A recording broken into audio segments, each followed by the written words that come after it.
Hello friends, welcome back to our channel. ఈరోజు నేను మన ఛానల్లో మీకు వెజ్ దమ్ బిర్యానీ చూపిస్తున్నాను. వెజ్ కాదు, సారీ అండి, చికెన్ దమ్ బిర్యానీ ఎలా చేయాలో చూపిస్తున్నాను. ముందుగా ప్యాన్ పెట్టుకొని అందులో ఫ్రైడ్ ఆనియన్స్కి తగ్గట్టు డీప్ ఫ్రై చేయడానికి ఆయిల్ అయితే వేసుకోవాలి.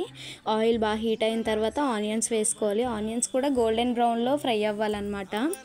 క్రిస్పీగా రావాలి ఆనియన్స్ అనేది దమ్ బిర్యానీకి. ఫ్రైడ్ ఆనియన్స్ ఎక్కువగా ఉంటే బాగుంటుంది బిర్యానీ. ఆనియన్స్ చూడండి ఫ్రెండ్స్, ఇలాగా క్రిస్పీగా ఫ్రై అయిన తర్వాత ఆనియన్స్ అన్నిటిని పక్కకు తీసేసుకోవాలి.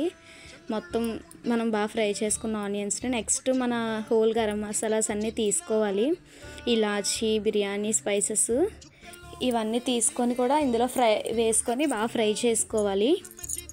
బాగా ఫ్రై అయిన తర్వాత ముందుగానే మ్యాగ్నేట్ చేసి పెట్టుకున్న చికెన్ కూడా వేసుకోవాలి. చికెన్లో ముందుగానే చికెన్ బాగా వాష్ చేసుకొని అందులోకి కారం తగినంత, సాల్ట్ తగినంత, నెక్స్ట్ బిర్యానీ మసాలా ఇవన్నీ వేసుకొని అది కూడా బాగా ఫ్రై అవుతుండగా ఇటు సైడ్ అయితే వేరే స్టవ్ మీద వాటర్ పెట్టుకొని అందులోనే కొంచెం 1/2 టేబుల్ స్పూన్ అల్లం వెల్లుల్లి పేస్ట్ వేసుకోవాలి.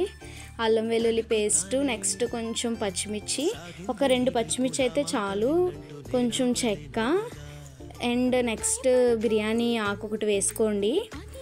తర్వాత అందులోకి ఉప్పు వేసుకోవాలి, కొంచెం ఉప్పు. ఇవన్నీ వేసుకొని బియ్యం అనేది బాయిలింగ్ అవ్వాలి. రోలింగ్ బాయిల్ అయిన తర్వాత వాటర్ అందులో బియ్యం వేసుకోవాలి.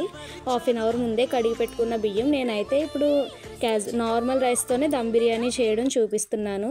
చికెన్ అనేది ఇలా ఫ్రై అవుతూ ఉండగానే కొంచెం వెల్లుల్లి వేసుకున్నాను, టేస్ట్ బాగుంటుంది కదా వెల్లుల్లి వేసుకుంటే. నెక్స్ట్ ఇప్పుడు దమ్ పెట్టుకోవడానికి ఫ్రైడ్ ఆనియన్స్, చికెన్ బాగా ఫ్రై అయిన తర్వాత ఇవన్నీ కూడా రెడీగా పెట్టుకొని చికెన్ కొంచెం తీసి కొంచెం ఉంచుకొని అందులోనే ఫ్రైడ్ ఆనియన్స్ వేసుకోవాలి. నెక్స్ట్ కొత్తిమీర, పుదీనా కూడా వేసుకోవాలి.